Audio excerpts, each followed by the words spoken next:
Paid batches से ही क्या हो सकता है, तो इसलिए मैंने इन लोगों का सक्सेस स्टोरी शेयर किया है कि ऐसा कुछ नहीं है, हम फ्री सेशन से भी क्लासेस को जो है वो कर सकते हैं। तो एक एक करके हम इन तीनों को समझते हैं। सो सभी को सेशन को लाइक जरूर करना, शेयर करना और अपने अपने दोस्तों को भी शेयर करो कि ताकि वो आगे चल के जिनका भी एम हो वो इनकी सक्सेस स्टोरी को देख सके। तो शुरुआत करते हैं प्याली आपसे, पहले आप अपने आप को इंट्रोड्यूस करो। Hi everyone. Good afternoon, ma'am. Good afternoon to all of you. मैं प्याली मुखर्जी और मैंने पहले स्टार्ट किए थे मतलब पढ़ाई इस बारे में। Actually I am not belong from education subject. Education मेरा मेरा मैंने बाद में किए क्योंकि मेरा इंग्लिश मीडियम में था। मास्टर डिग्री मैंने इंग्लिश में की। उसके बाद मतलब बहुत दिन बाद ही मैंने स्टार्ट किए मैं एमए इन एजुकेशन और एमए भी किए।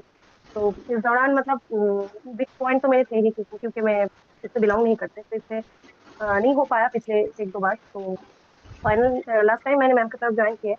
तो जो फैसिलिटीज के बारे में मैं बोलना चाहती हूँ, whatever I get from there from this courses. Actually मैंने पहले मैम की जो यूट्यूब में फ्री क्लासेस होते हैं वो देखे, वहाँ से इंस्पायर है। मेरे एक दोस्त मेरे को रेफर किए थे कि तुम वहाँ से देखो, देख सकते हो। तो उस टाइम तो टाइम नहीं थे मेरे पास इतना, तो मैंने फ्री क्लासेस से देखे। तो वहाँ से मेरे को ये जानना था कि हाँ, जो भी पढ़ाते हैं whatever the platform we all have, कोई ना कोई तो कहीं ना कहीं से पढ़ते ही है सभी लोग, कहीं से भी पढ़ ले, कहीं से भी पढ़ ले। सॉरी। तो वहाँ पे जो प्रॉब्लम है, प्रॉब्लम नहीं बताऊंगी, तो मैंने सभी से सीखे, बुक से भी देखे, पर जो डेप्थ ऑफ नॉलेज जिसे कहते हैं, क्योंकि एनटीए का जो अभी का जो फॉर्मेट चल रहा है या फिर नीट इतना आसान नहीं है, सभी को बताया। मेरे को भी लगा कि दिन ब दिन वो उसका डिफिकल्टी लेवल मतलब राइज हो रहा है, बहुत ज्यादा हाई हो चुके हैं इस टाइम। तो कटअप भी बहुत ज्यादा है। जो अगर पिछले मतलब 2-4 साल पीछे चले जाए हम लोग प्रीवियस टाइम, तो उस टाइम नेट का क्वेश्चन वगैरह या फिर कटअप इतना ज्यादा नहीं थे कि रेंज भी इतना हाई नहीं थे। तो little bit easy for the candidate, for the aspirant, but now the time is too tough. तो मेरे को यहाँ पे लगा कि मैम का जो भी पढ़ाने का स्टाइल है, मैं फ्री यूट्यूब क्लास के बारे में ही पहले बोल रही हूँ। तो वहाँ से मैंने देखा कि यहाँ पे डेप्थ ऑफ नॉलेज, जैसे कि फिलोसफी फर्स्ट जो आते हैं यूनिट 1 का एजुकेशन स्टडीज, वहाँ से अगर देखें कि इतना मैम गहराई पे जाते हो, तो जो नॉलेज का जो क्वेश्चन होता है, चाहे आप बाद में जाके किसी कॉलेज में लेक्चरशिप ले लो या फिर पीएचडी करो, कोई भी पेपर पब्लिकेशन कोई भी काम करो, तो आपको डेप्थ ऑफ नॉलेज होना बहुत जरूरी है। सपोज कि I am student of English, तो मेरे को पता है कि कहाँ पे लिटरेचर का क्या मतलब कहाँ से पढ़ना है, क्या उसमें आते हैं, क्या उसमें मतलब एनोटेशन है या फिर ऑर्नामेंटेशन लिटरेरी डिवाइस, तो ये सब जो डिटेल में मतलब ऊपर ऊपर से नहीं, ऊपर ऊपर से होगा तो नेट नहीं होगा, ये मानना पड़ेगा, क्योंकि question is not coming from in straight way. Now the strategy बदलना होगा सभी को, जितना गहराई में जा सके मैम वहीं से पढ़ाते हैं।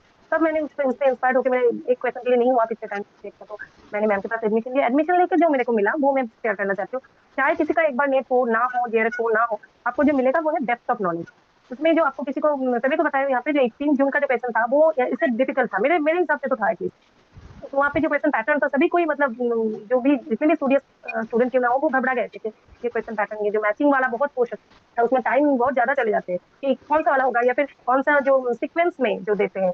तो ये अगर डेप्थ ऑफ नॉलेज आपका क्लियर नहीं रहा ना, तो नॉलेज क्लियर होगा उसी से जिसके पास डेप्थ ऑफ नॉलेज है। तो चाहे वो फिलोसफी उठा लीजिए आप लोग, या फिर रिसर्च उठा लीजिए, या फिर एजुकेशन, मतलब हर एक टॉपिक को मैम बहुत गहराई से, हो सकता है कि आपको लगेगा मैम के कोर्स में कि कितना क्यों, इतना तो नहीं है, बस इनके का सिलेबस में ही लगेगा कि नहीं है, पर आएगा, यहीं से आएगा। आपको वो अब तब पता चलेगा when you get the question paper और when you appear for the exam hall में आपको पता चलेगा कि how important the classes and how important the material are.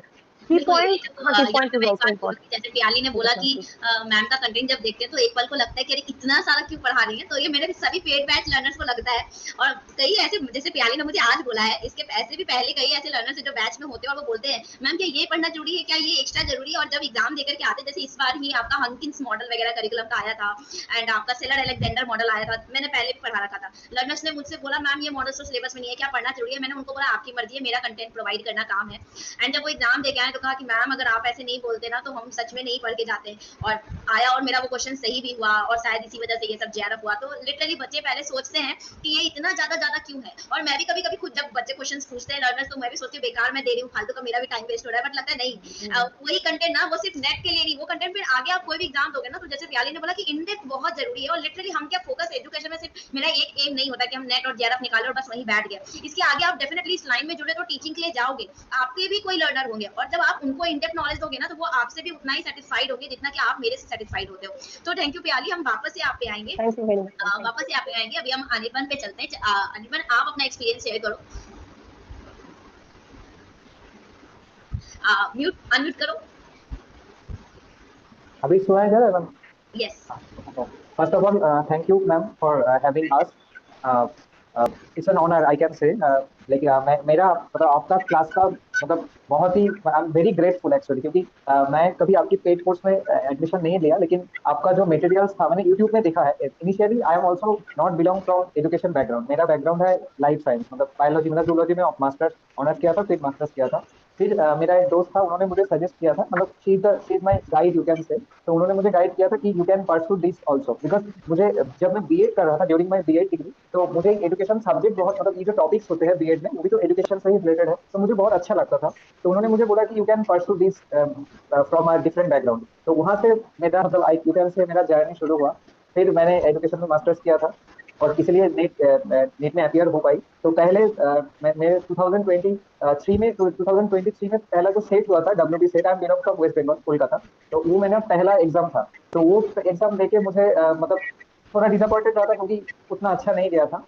और फिर मेरा एक मतलब बोलते हैं ना कि जिद हो गया था कि मुझे ये करना है। और फिर मैंने मतलब इनिशियली मैं 2022 से प्रिपरेशन ले रहा हूँ, टू बी ऑनेस्ट 2 साल का प्रिपरेशन है। तो मैंने आपका मतलब ऐसे यूट्यूब में सर्च करके जो एजुकेशन सर्च करते थे, तो आपका चैनल का वीडियो मेरे पास आता था। तो मैं इनिशियली देखा था, लेकिन टू बी ऑनेस्ट मैं उतना नोटिस नहीं किया था, क्योंकि तभी मैं बहुत नॉविस था, न्यू था, तो इस सब बारे में बहुत कुछ जानता भी नहीं था। लेकिन धीरे धीरे जैसे ही मैं इस सब्जेक्ट को और भी ज्यादा मतलब इससे मेरा अटैचमेंट हो गया, तो मैं आपकी वीडियोस रेगुलरली फॉलो कर रहा था, और फॉलो करता था एक्चुअली। फिर मैंने आपकी ऐप के बारे में जाना, तो ऐप में जाके ऐप को डाउनलोड किया, और ऐप में जितना वीडियोस था तो सारा वीडियो मैंने देख लिया। मैंने एक कॉपी बनाया, और स्पेशली मैं मेंशन करूंगा कि लास्ट लास्ट ईयर में भी 2023 में भी मेरा वेस्ट बंगाल WB सेट और नेट एकदम मतलब एक वीक के अंदर ही हुआ था, दिसंबर में, मतलब 10 दिन के अंदर में हुआ था। तो दोनों एग्जाम ही मेरा मतलब बोल सकते हैं कि आप बिल्कुल मतलब मार्जिनल, मतलब 2-3 मार्क्स, 2-3 क्वेश्चन से मेरा नहीं हुआ था। तो उसके लिए मैं और भी ज्यादा डिसअपॉइंटेड हो गया, और इसका रीजन मुझे पता चला, क्योंकि मैं आंसर की चेक किया था। तो मैंने देखा पेपर 2 में मैं जितना प्रिपरेशन लिया था, पेपर 2 में मतलब ऑलमोस्ट 65, 100 आउट ऑफ 100 क्वेश्चन में 65 क्वेश्चन मैं ठीक किया था, मतलब 65-67 ऐसा ठीक किया था। लेकिन मेरा नेट इसलिए नहीं हो रहा है, या सेट कोई भी एग्जाम इसलिए नहीं हो रहा है बिकॉज ऑफ द पेपर 1। तो इसीलिए मैं सोचा कि ये पेपर 1 को मुझे देखना है। और फिर मैंने आप एक यूट्यूब में पेपर 1 का क्लास शुरू करवाए थे, आई थिंक 2023 की जून या जुलाई में, जुलाई उस टाइम पे थे। तो तब मैंने वो वीडियो देखना शुरू किया। और फिर आप PY2 करा रहे थे उस समय, पेपर 1 का, स्पेशली इन्वायरमेंट चैप्टर का, फिर रीजनिंग का, फिर कम्युनिकेशन का। तो उसी समय मैंने देखा था कि ये टॉपिक मैं टू बी ऑनेस्ट मैं ये ज्यादा टच ही नहीं करके गया था। तो फिर मैंने आपकी ऐप में आया, और आपकी ऐप में आके देखा कि पेपर 1 का एक लिस्ट बना हुआ है। और फिर मैंने कॉपी लिया, कॉपी लेके रिसर्च का जितना वीडियो था और कम्युनिकेशन का, मुझे अभी भी याद है, एक दिन में मैं सारा वीडियो देख लिया था। सारा वीडियो देख के सारा नोट्स बनाया था। और वो मेरे लिए मतलब यू कैन से कि मेरा मतलब वो कॉपी मेरे पास अभी गोल्डन है मेरे पास। वो मेरा मैं जितना दिन तक जिंदा रहूंगा वो कॉपी भी मेरे साथ रहेगा, क्योंकि ये इतना उसमें नॉलेज है। स्पेशली पेपर 1 का, पेपर 2 में तो आप तो है ही, मतलब आपकी क्लास तो है ही, वो तो लेजेंडरी क्लासेस है। लेकिन पेपर 1 के लिए ही मेरे मतलब मैं इतना मुझे प्रॉब्लम हो रहा था, क्योंकि मैं दो मैं आई am belong from science student, लेकिन मैं बैंक का भी बहुत सारा एग्जाम दिया हूँ, एसएससी का भी दिया हूँ, पीएससी का भी दिया हूँ, लेकिन कभी आई नेवर क्रैक दैट,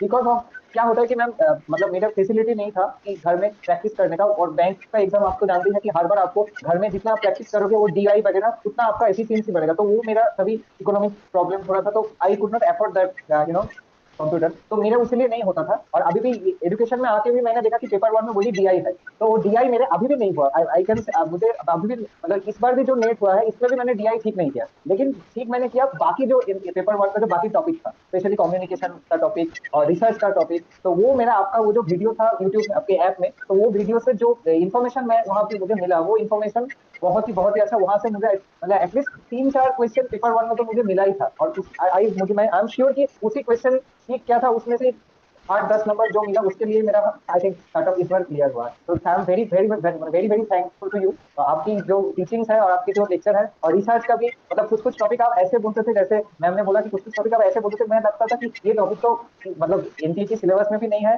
कहाँ से ये पढ़ाते हैं, आई डोंट नो। तो मुझे बहुत मतलब कभी कभी लगता था फ्रस्ट्रेटेड होकर कि छोड़ दूं, ये करने की जरूरत ही नहीं है, तो back to my normal stream, जिस फील्ड से मैं हूँ, बायोलॉजी फील्ड में चला जाता हूँ। लेकिन फिर भी मैंने मतलब थोड़ा पेशेंस करके किया। और आपकी वो रिसर्च की जो क्वेश्चन था KR21 KR20, वो सब फिर टाइप 1 टाइप 2, मुझे बहुत प्रॉब्लम होता था उसमें, मुझे समझ ही नहीं आता था कि कैसे ये होता है। फिर आपका वो यूट्यूब में फ्री सेशन था, वो देख के पैरामेट्रिक नॉन पैरामेट्रिक ये सब अभी याद आ रहा है एक्चुअली, इसलिए मैं बोल रहा हूँ। तो वो सब देख के मुझे बहुत हेल्पफुल हुआ, तो इसलिए I am very very thankful to you. Thank you. Thank you Anirban.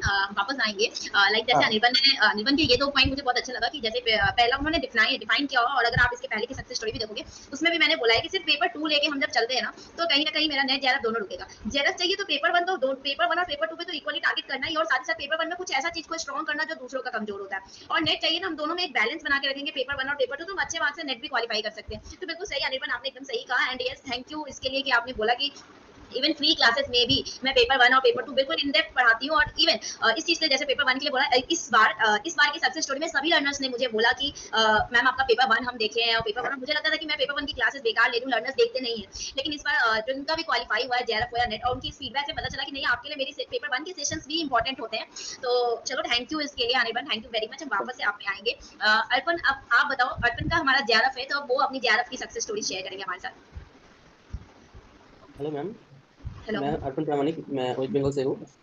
First of all thank you so much for giving me the opportunity to share my success story. तो मेरा जेआरएफ का जर्नी कुछ लंबा ही रहा।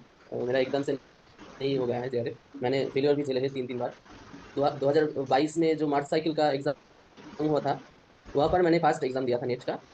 And वहाँ पर मेरा कुछ ज़्यादा प्रिपरेशन नहीं था। मेरा जो फाउंडेशन था ग्रेजुएशन से, मैं एजुकेशन बैकग्राउंड से ही हूँ।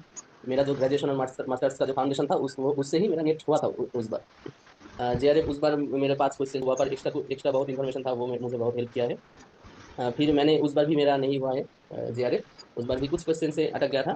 फिर मैंने देखा कि मेरा पेपर 1 वीक था, वहाँ पर मुझे अटक रहा था। पेपर 2 तो ठीक हो गया था लेकिन पेपर 1 में मेरा अटक गया था। पेपर 1 का मेरा डीआई पोर्शन अच्छा ही था, लेकिन लॉजिकल रीजनिंग जो है आईसीटी जो टॉपिक है वहाँ पर कुछ काम करना। तो फिर मैंने इस बार के एग्जाम के लिए मैंने पेपर 2 उतना नहीं पढ़ा है। मैंने सिर्फ पेपर 1 पे ही फोकस किया था। पेपर 2 का जो नोट्स था वही रिवाइज किया था लास्ट में आकर। इस बार के सेम 6 मंथ मैंने स्पेशली जो आईसीटी का टॉपिक है वो थोड़ा सा ट्रिकी क्वेश्चन आता है वहाँ से। इसलिए वो बहुत करीब करीब 2 से 3 मंथ तक मैंने आईसीटी ही कवर किया था डिटेल्स में।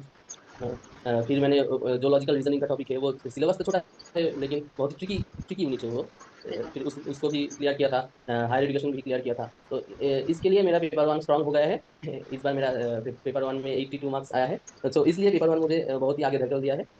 एंड पेपर 2 तो आपसे पढ़ा ही था, बहुत हेल्प किया है मेरा कुछ यूनिट। पेपर 1 का भी आपका जो वीडियो है फ्री क्लासेस है वो फॉलो किया है। सो इस बार मेरा जेआरएफ हो गया है। Thanks to all of you and other जो सर है, तनवीर सर है, अदर जो सर के क्लास से मैंने कवर किया है। सो इसलिए आप लोगों के आशीर्वाद से ही मेरा हो पाया है जेआरएफ। अब आगे मैं पीएचडी में एडमिशन। कॉपी जो मैंने बना ली वो I think treasure for my life. बहुत बहुत हेल्प किया वो। एक्चुअली वो जो की पॉइंट्स था आपका, मतलब जो भी आप क्वेश्चन देते थे, मतलब यूट्यूब में जो मैंने देखा है और उसमें जो की पॉइंट्स, मतलब एक क्वेश्चन में होता है कि एक पर्टिकुलर मतलब पूरा क्वेश्चन में एक ही होता है कि वो आपका सबसे इम्पोर्टेंट चीज है और वो आप उसको तो बताते हैं ही, उसके साथ साथ बाकी जो ऑप्शंस है वो क्यों नहीं है इसका आंसर ये भी बोल देता है। तो ये आई थिंक कोई नहीं बोलता। ये थोड़ा टाइम कंज्यूमिंग भी है लेकिन आप बहुत मतलब पेशेंसली, मतलब मैंने जितना देखा पेशेंटली सारा टॉपिक को आप डिस्कस करते थे। मैं एक एग्जांपल देना चाहता हूँ। सपोज कि एक रिसर्च का क्वेश्चन है तो उसमें आंसर होगा, शायद ऑप्शन था मान लीजिए कि KR20, KR21, एनोवा और मान लीजिए टी टेस्ट। तो उसका आंसर होगा मतलब करेक्ट आंसर होगा KR20। अब आप ये आंसर तो बोल दिए थे लेकिन बाकी जो आंसर था वो क्यों नहीं होगा कि एप टेस्ट इसके लिए होता है, जेड टेस्ट इसके लिए होता है। तो वो जो मतलब इंफॉर्मेशन है वो बहुत काम में लगता था। और क्योंकि मैं मतलब पढ़ाता हूँ, मतलब I am also belong from teaching background, तो मुझे हमेशा मतलब फ्री टाइम उतना ज्यादा तो नहीं मिलता था। तो मैं जब भी ट्रैवल करता हूँ, क्योंकि मतलब एक जगह से दूसरी जगह में मैं पढ़ाने जाता हूँ, तो जब भी मैं ट्रैवल करता हूँ तो मेरा वो आपकी वीडियो चला के मैं हेडफोन में देख के वो वीडियो सुनता था। और वो जो आप बोलते थे ना जैसे कि KR20 है, एक KR20 किसका आंसर ये होगा, लेकिन ये KR21 क्यों नहीं होगा, क्योंकि ये कहाँ यूज होता है। तो वो बहुत ही हेल्प करता है। और वो ये क्या होता है एटलीस्ट तो मेरा तो होता ही है कि जब आप कुछ अनकॉमन चीज को आप सुनते हो ना पहली बार, जैसे कि रिसर्च में बहुत ऐसा टॉपिक आपने जो बोला है आपकी क्लासेस में, वो बहुत ऐसा टॉपिक है जो सिलेबस में तो है ही नहीं। और मैं एक दो बुक भी खरीदा हूँ, मतलब जो जनरल बुक होता है उसमें भी वो मेंशन नहीं होता है। लेकिन जो एक अनकॉमन चीज होता है वो आप अगर एक बार भी आप सुन लोगे ना। मैंने प्रीवियस ईयर क्वेश्चंस का एनालाइज पहले नहीं किया था, इस बार ही किया है। सो प्रीवियस ईयर क्वेश्चन तो बहुत ही हेल्प करता है, उसका एनालाइज करना जरूरी है। और पहले जो बिगिनर्स लर्नर्स है उसका जरूरी है कि वो सिलेबस को थॉरोली कवर करे, टोटल सिलेबस को कवर करके उसका अपना नोट बनाना चाहिए, तो पर्सपेक्टिव से दूसरे क्वेश्चन भी सॉल्व हो जाएगा। सो इसलिए सिलेबस थोरोली कवर करने के बाद जो मेन जो कॉन्सेप्ट है एजुकेशन का हो, जिस सब्जेक्ट का भी हो, जो मेन बैकग्राउंड कॉन्सेप्ट है वो कॉन्सेप्ट को क्लियर करना बहुत जरूरी है, जो सिलेबस में मेंशन भी नहीं है, क्वेश्चन में भी डायरेक्टली देखने को नहीं मिलता है, लेकिन वो कॉन्सेप्ट सरपन ने बोला कि जो है हमारा यहाँ पर क्वेश्चंस को लगाना एंड पहले तो जो पॉइंट जैसे A4 सीट की बात करी, मैंने अपने भी सक्सेस स्टोरी में जब मेरी पहली बार जेआरएफ हुई थी तो शेयर किया था, नोट्स तो हम बनाते ही हैं और नोट्स सबसे ज्यादा इंपॉर्टेंट, और शायद अभी आप लोगों ने सभी लर्नर्स का देखा, चाहे प्याली हुआ, निर्बन हुआ, अर्पण हो, सबने बोला उन्होंने नोट्स बनाया था, पर लर्नर की टेंडेंसी मेरे पास सबसे ज्यादा आती कि मैम मुझे PDF चाहिए, और मैं अपनी PDF बैच के लर्नर का एक्सपीरियंस